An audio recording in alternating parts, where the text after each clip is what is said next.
Well, here we are in a perfect day, and why not be in a perfect day in a GTO? So let me show you what we're driving. An award-winning GTO with the fantastic grille. And some of the best part of doing the My Car Stories with Lou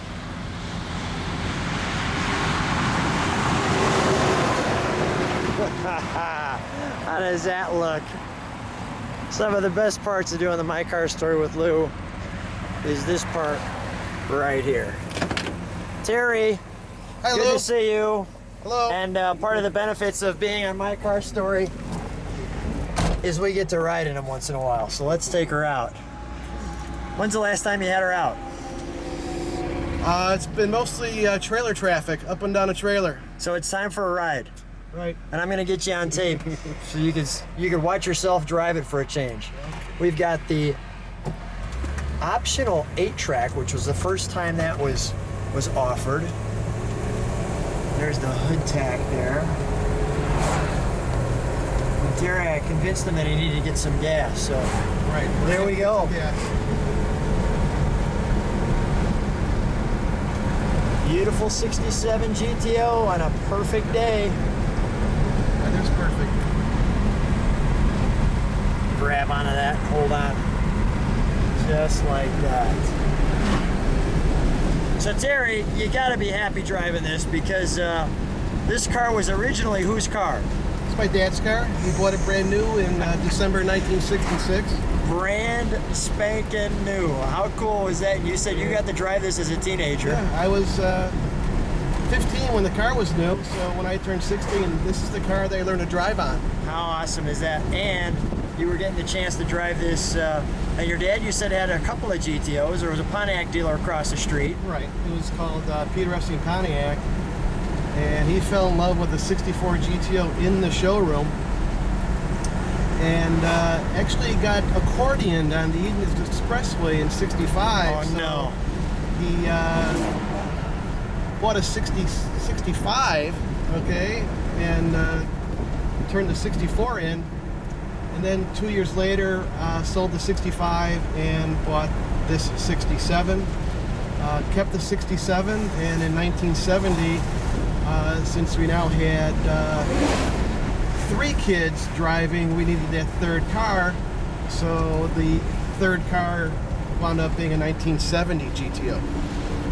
So with all these GTOs, how's it feel being back behind your baby? Oh, it feels like no time has passed. Okay, a little touchy with the power drum brakes instead of the disc brakes that you get these days, and I guess we're stuck in a little construction traffic right now. But yeah, it's like no time has passed. You know, you get used to it. Super smooth. I mean, it's idling at 800, and it is wonderful. Yeah, it, like you say, it was more of a family car than it was a performance car, but it had that performance when you needed it. Yeah. What's the was the reaction like it was then, like it is now? I mean, now people pretty much fall over when they see this thing. Yeah, you get the looks, you get the thumbs up. Again, I haven't had it on the road very much. It was restored. I was driving behind you, and you're probably wondering, Lou, will you park? And I was like, no, I'm just enjoying the view. It was great. What's really nice about the car is that everything works just like brand new. We restored the car. Fantastic. It was finished in 2006, and every detail was attended to. Make sure it looks right and that it runs right. So much so, and I know you're pretty humble about this, you're on some Pontiac technical boards. This car in 2010, what happened with it? The car was awarded the Best of Show award at the GTO AA Nationals in Wichita, Kansas. It was a 700-point system. Not really sure what the point score was, but it was number one. It was the highest scoring car at the convention and was awarded Best of Show. So it basically retired. I've had it back a couple of times. Also in 2012, it won the Pontiac Oakland Club International Concours d'Elegance Award Yeah. with a perfect score. But hey, no car is 1000% perfect, but This is I as feel close good. as they go. I feel pretty good about you know, where it's been, where it's come, and what it needs. And it really doesn't really need anything to make it perfect. Actually, you might consider it maybe a little bit over restored. We took a lot of effort to make sure the paint wasn't too shiny. We didn't want it to look, we wanted it to look more like it did back in the 60s. But sometimes when you replate items or repaint them, they look maybe a little bit better than new. And don't forget, a new car is only new that first day, and then they start to just, you know, things start happening to it. But Yeah. a lot of effort was put into the car to try to make it just like it was when it left the factory. Got it. Well, it looks great. I'm getting that great green off the emblem there. The steering wheel. I'm looking just at like at the hood liner. Yeah, look out the back window. You see off the reflection there, you've got the rear defroster.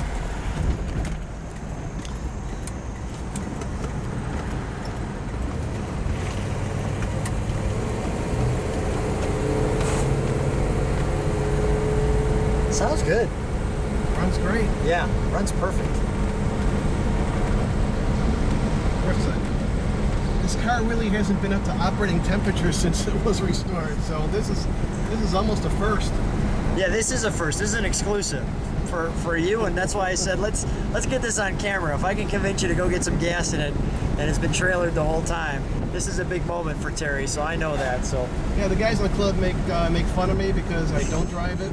They never see the car. I actually take it out once a year. this is evidence for them. For the Cruisin' Tigers have a annual GTO and Pontiac show in Pheasant Run here in Illinois, early August. And it's nice to know every time I get in the car that it still starts and it still runs. Yeah, right. After not doing any driving or running for 12 months prior. It is doing great, and just so those guys in the club know, we are clearly in drive. So, And we're doing close to 50 miles an hour. nice. Not sure what the speed limit is, but we're doing 50. Yeah, pretty close. A rural road. I'm sure we're within regulations. Legal speed limit here. Well, Terry, I got to say too, it's a real treat to jump in your GTO and to enjoy this moment with you, because I know that this is unique for you and it's unique for me, and people just don't get the chance to see a car like this generally. And it's a lot of fun, so that's really kind of a neat thing.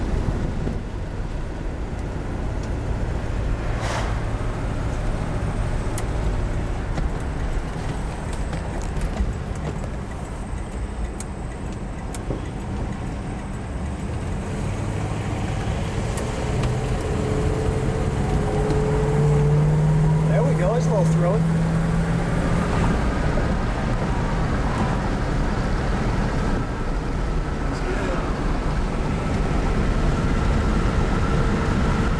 Looking good.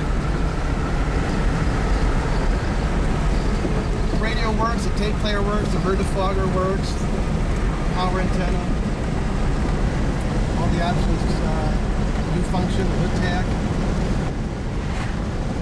Did they check all that for judging when you started? Yes, you have to go through a pre-judging process to make sure that everything does work. They don't make you do the windshield wipers because some guys are really particular about the condition of their windshields, and if you run the blades across them, sometimes you may develop some slight markings from the blades themselves. So they don't check that, but they check everything else. It's got to run, it's got to stop.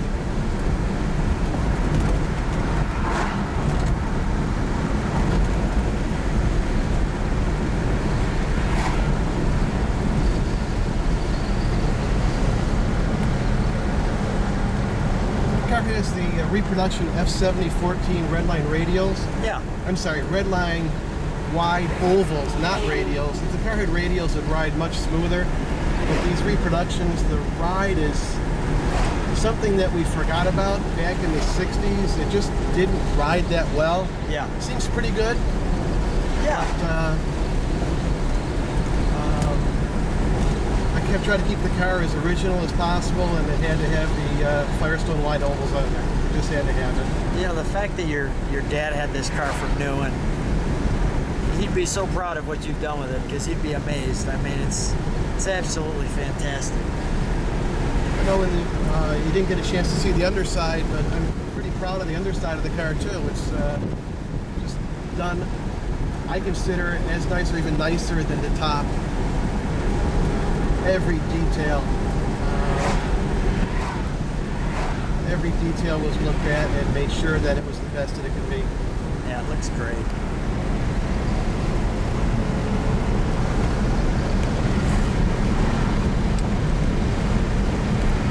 Well, it brings back some memories for me too, but back in the teenage years, a guy in the neighborhood, Don Elliott, had a 66 GTO, and I remember this dashboard was pretty much the same.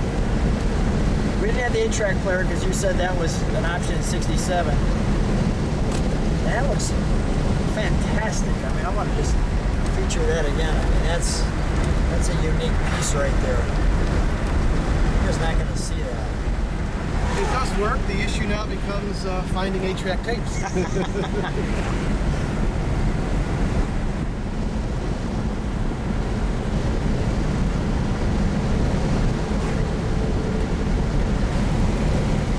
Perfect day to drive with the windows down. Oh, yeah. The air conditioning was just starting to get popular back in the late 60s, and most cars did not have air conditioning. Of course, most of the performance cars didn't have air conditioning, so a day like this with windows open is just fantastic. Yeah, this is as good as it gets. Side vent windows, you can open those up for more of a breeze. Side vent windows. Like that, and push out, like so. You know what, Terry? I'm actually going to get out for a second. I'm going to walk around your car. Hey, We got about... No, we'll be fine. I think so. I think we're going to have to move here in about 2 Oh, no, yeah, you're right. I'm not going to jump out. I'll tell you what, we'll just end this way. Hey, Terry, thanks for being on My Car Story and letting us drive in your 67 GTO. Perfect condition. Very welcome. Thanks, Lou.